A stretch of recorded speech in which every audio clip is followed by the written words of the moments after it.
Il est 6 heures du matin et il fait beaucoup de vent. Aujourd'hui, je vais couper des fleurs tôt le matin parce que je dois travailler après. Je dois livrer mes bouquets. Après, j'enchaîne directement au travail. Ça sera ma dernière production. Je pense que ça sera mes derniers bouquets avec le temps, avec le climat qui n'est pas très supportable. C'est pas grave, mais on va faire avec. Ça, c'est ma dernière production de dahlia. Non, je dois protéger comme ça parce que ici il y a beaucoup de pince-oreilles qui mangent beaucoup de pétales, des bourgeons aussi. Donc voilà, c'est pour ça que je les protège. Ça, c'est la variété Crazy Love que j'ai acheté l'année dernière. J'ai séparé des tubercules. Donc, et là, j'ai une trentaine de plants. Ça, c'est le dahlia géant. Je pense que c'est la variété Seattle, si je me trompe pas. J'ai Dr. Teals également.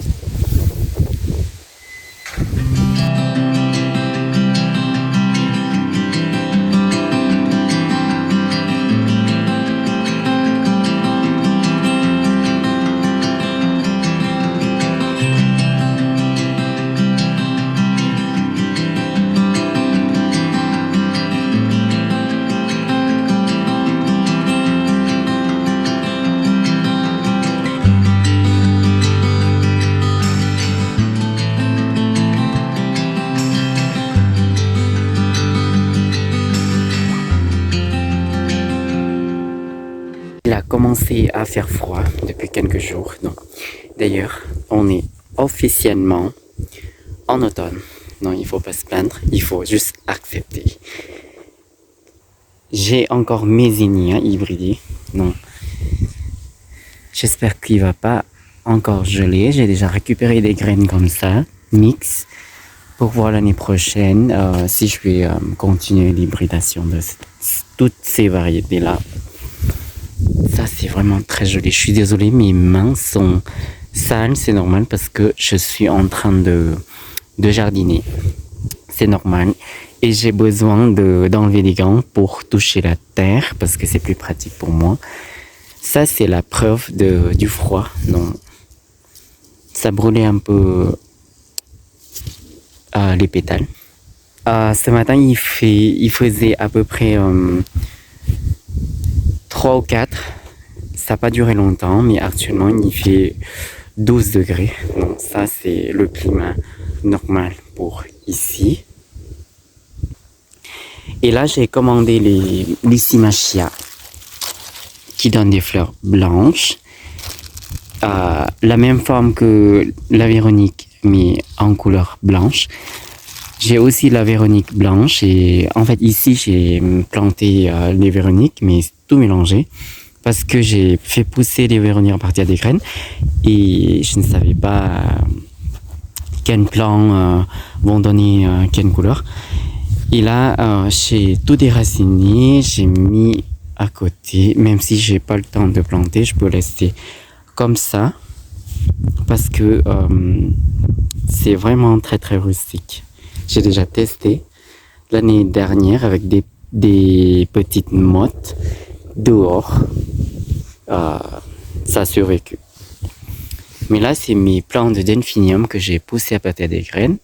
Il y en a qui continuent à donner la deuxième floraison. Donc, on aura la floraison en automne. On est déjà en automne.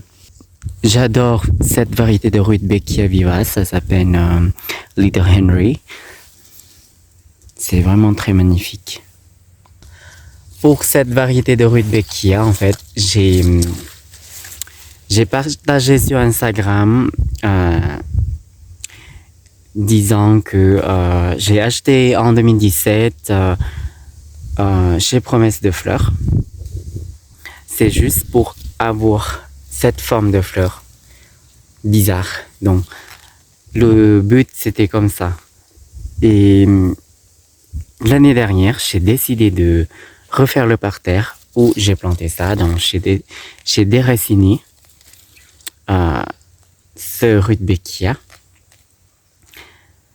Heureusement, je n'ai pas planté parce que j'ai voulu éliminer ça parce que je n'ai pas trouvé ça joli. Mais j'ai vu sur Instagram une ferme florale qui a cultivé ça aux Pays-Bas. Non, j'ai décidé de garder et heureusement, j'ai pas tort. J'ai déjà commencé à cueillir il y a quelques semaines et utiliser dans la composition florale. Ça fait une forme des étoiles en fait.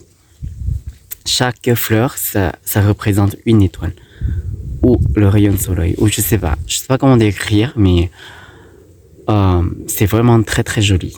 Donc c'est vraiment intéressant parce que ça va revenir chaque année, mais un peu tard, on va dire. C'est la fleur de la fin de l'été et le début de printemps, avant le premier gel, on va dire. Pas que je pourrais avoir même la deuxième floraison. En fait, c'est même pas la deuxième floraison parce que j'ai l'impression que le lupin peut donner des fleurs quand il fait à peu près frais et la terre est humide. Donc là, j'ai vu des fleurs presque toute la saison, on va dire, depuis le printemps. Même en été, j'ai aperçu que ça fait des fleurs à peu près comme ça, mais c'était pas très joli parce que c'était la canicule. Mais là, je vais cueillir pour ce week-end. Donc les gens qui se promènent par là, ils m'ont déjà dit que, surtout les gens qui étaient de l'autre côté, ils ont dit il y avait des fleurs ici. Oui, bien sûr, il y a des fleurs parce que on voit bien les astères. Ça se fane rapidement, mais en fait, ça décore le jardin. Ça fait aussi le jardin ornemental. Le problème, pourquoi je ne fais pas visiter mon jardin, parce que pour marcher, j'ai pas trop laissé la place parce que c'est trop petit ici, c'est vraiment trop petit. Et là, je vais déraciner, je vais déjà cueillir les mufliers qui ne sont pas top cette année pour mettre une couche de mélange de paille, de feuilles mortes, quelques fumiers, la chaux, et je vais laisser reposer comme ça. Et malheureusement, j'ai dû déraciner cette variété de gypsophile, même si c'est une plante vivace, mais ça me plaît pas trop. J'ai quand même utilisé pour mes bouquets pour vendre. Mais je pense que si j'ai envie de faire pousser ça l'année prochaine, je sais comment faire. J'ai les amarantes qui ont poussé toutes seules, donc je laisse comme ça. Ça, c'est le Lisianthus, en fait. Il y a quelques fleurs. Je ne pourrais pas faire grand-chose avec.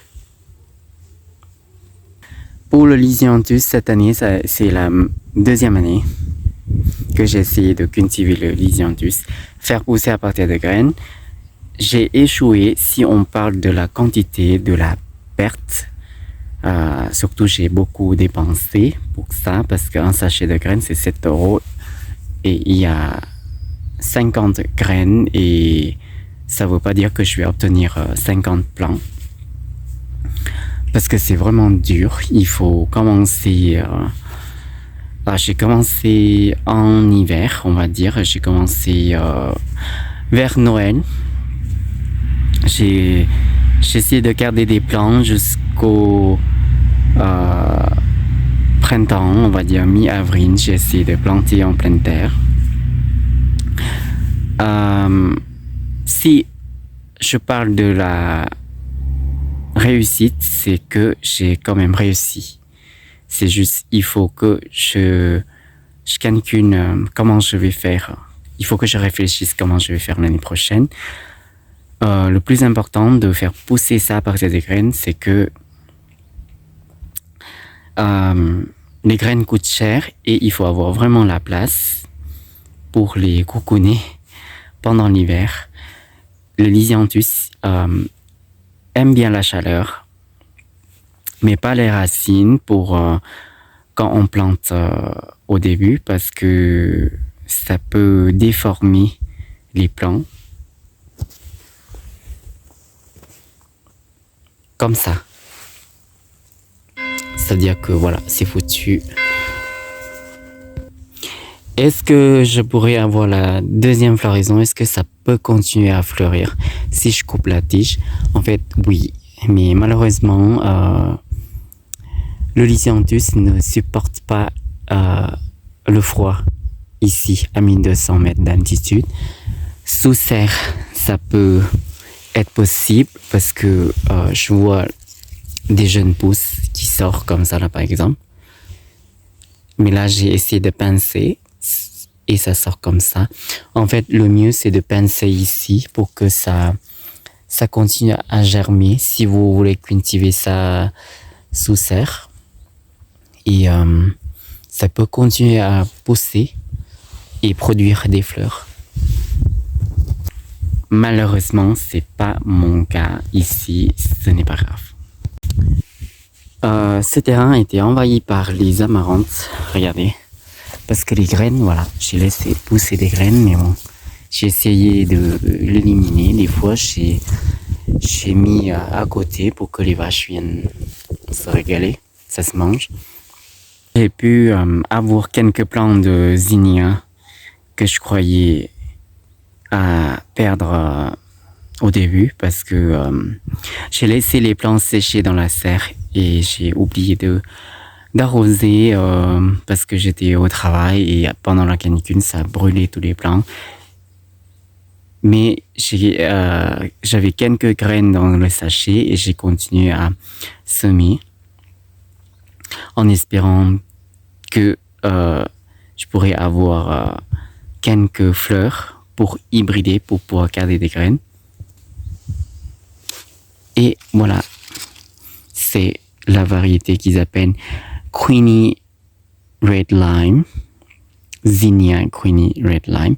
En fait, c'est une version rouge de cette série de variétés Queenie. L'année dernière, j'ai cultivé les Queenie Lime Orange, mais il me semble que les fleurs qui sont sorties, c'est plutôt Queenie Green Lime, un peu vert, on va dire, fluo. Mais ce que j'adore, c'est pas vraiment rouge, on va dire, c'est une couleur un peu bizarre, mais j'adore. On dirait la terre volcanique. J'ai déjà hybridé. Quand on voit que les pistines sont noires comme ça là, ça veut dire que voilà, c'est en train de former des graines. Mais là, j'ai encore les étamines pour polliniser sur les autres fleurs. Il y a des plants qui donnent des pétales doubles, en fait des fleurs avec des pétales doubles. C'est pour ça que je vais essayer de déraciner et mettre dans la serre pour continuer à hybrider. Parce que si je laisse dehors, les zinnias n'aura pas le temps de former des graines. Je m'embête beaucoup parce que je veux produire mes graines moi-même. J'aime bien pratiquer la plantation intercalaire. C'est comme ça. Ça veut dire que quand il y a la place libre comme ça, ici j'ai planté le zinnia, mais j'ai déjà déraciné. C'est pour ça que ça faisait un trou. En fait, c'est Queenie Red Lime, mais j'ai déjà transplanté dans la terre. J'ai fait avec le rang de Delphinium parce que la première floraison a terminé et il y aura le zinnia. C'est ce que j'ai calculé comme ça. Mais il y a quand même la deuxième floraison du delphinium avec le zinnia. C'est pas grave. Quand il fait un peu frais ou il fait froid, donc les pétales de zinnia changent un peu de couleur, comme les autres fleurs, je pense. Les roses aussi, ça fait. Ce n'est pas très joli, mais il y a un charme.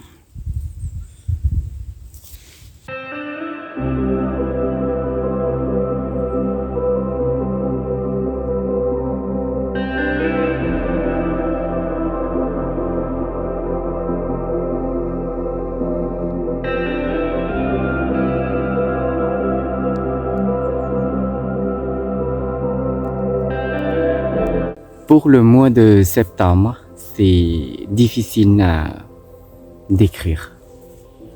Des fois, c'est dur parce que c'est le moment de la rentrée scolaire au début et mes fleurs n'ont pas été bien vendues au début, mais c'est pas grave. C'était quand même agréable au début parce que il y avait tout le temps de fleurs. Il y avait des dahlias, il y avait des zinnias. La deuxième floraison du delphinium qui a commencé à embellir le jardin. D'ailleurs, j'ai pu créer quelques bouquets avec le delphinium aussi, comme c'est le symbole de la vivasterie. Et c'est difficile des fois parce que on doit accepter que la première gelée s'approche et il faut préparer le jardin. Ça veut dire il faut accepter à arrêter la plupart des annuels. Comme par exemple des zinnias, il fallait que je mette un terme que je dois arrêter les zinnias en ce moment. Je dois tout couper, les fleurs que j'ai pu couper, les fleurs séchées que j'ai pu ramasser pour récupérer des graines. C'est le mois où je cours beaucoup. En fait, je cours depuis que j'ai créé ma micro-ferme florale. Comme je n'ai pas beaucoup de terrain, globalement, ça fait même pas un demi-hectare. Donc, il faut que je m'organise. Il faut que je renouvelle la biodiversité. Ça veut dire que l'endroit où je plante des zinnias, je vais nettoyer, je vais semer l'engrais vert avant que la première gelée arrive. Comme ça, l'année prochaine, j'aurai la terre un peu meilleure que cette année. Et je ne vais pas planter le zinnia dans le même rang. Donc, je vais changer en fait.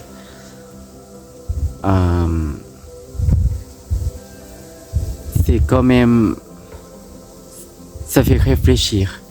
Ça fait penser qu'au début, je voulais juste cultiver des fleurs pour m'apprendre à faire des compositions florales. Mais maintenant, c'est beaucoup plus sérieux parce que je me lance dans le projet d'hybridation de zinnia, de cultiver le delphinium pour les faire couper, d'avoir beaucoup de fleurs vivaces. Comme ça, ça me fait gagner du temps parce que ça repousse chaque année.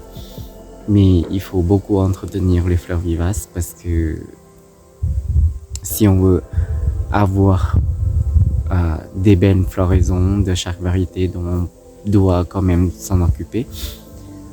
Ça fait réfléchir pour l'année prochaine aussi, qu'est-ce que je vais faire, qu'est-ce que je vais proposer.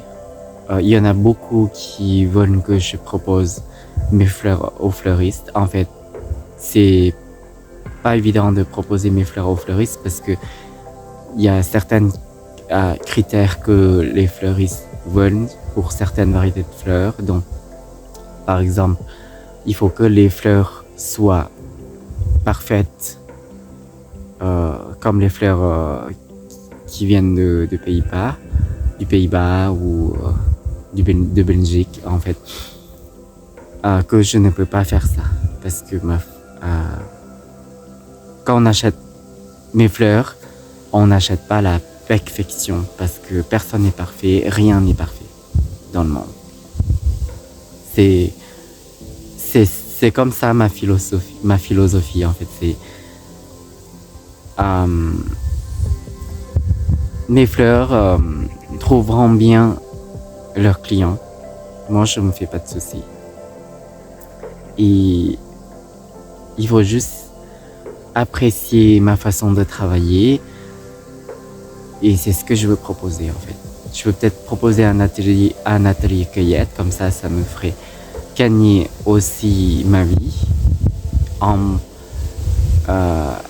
permettant les gens qui voulaient venir visiter de visiter ma ferme florale, mon lieu en fait. Parce que je ne veux pas proposer une visite libre parce que je ne veux pas qu'on vienne sans prévenir déjà parce que je ne sais pas ce qui va se passer, on se connaît pas et je ne veux pas en fait je veux aussi gagner ma vie, c'est pour ça que pour venir visiter comme ça, en fait j'imagine si les gens veulent venir visiter, c'est-à-dire il faut que je sois là pour expliquer des choses aussi. Donc ça veut dire que moi je ne propose pas ça gratuitement malheureusement, même si c'est pas un château à visiter, mais j'ai beaucoup des informations de ma part, donc c'est pour ça si vous voulez savoir des choses, il y aura une petite récompense à me donner dans l'avenir. En fait, je veux vivre aussi, c'est pour ça que je veux proposer ça. Donc pour l'instant, je me stresse pas pour ça. Ce qui me stresse, c'est l'organisation. Comment je vais faire pour l'année prochaine.